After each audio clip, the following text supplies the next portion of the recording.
it is so inconceivable that a company like Facebook is choosing to put corporate profits ahead of ensuring that local news organizations can get up-to-date information to Canadians and reach them. Inakusahan ni Canadian Prime Minister Justin Trudeau ang Facebook na inuuna nito ang kumita bago ang kaligtasan ng mga tao.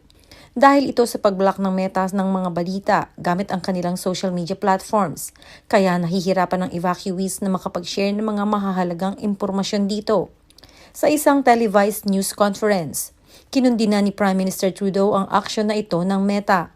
Mula August 1, nakablock ang paglalagay ng news sa Facebook at Instagram matapos ipasa sa Canadian Parliament ang online news bill.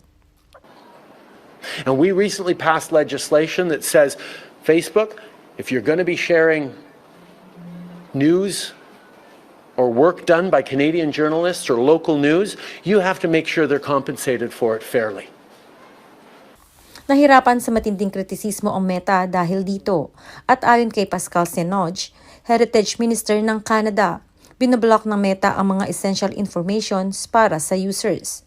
Patuloy naman ang pananalasa ng mga wildfire sa Canada, kung saan 15 kilometers na lamang ang layo ng sunog sa pinakamalaking syudad ng Northwest Territories na Yellowknife. Ayon pa sa ilang evacuees, ginamit nila ang Facebook upang maging konektado sa mga tao sa kanilang komunidad.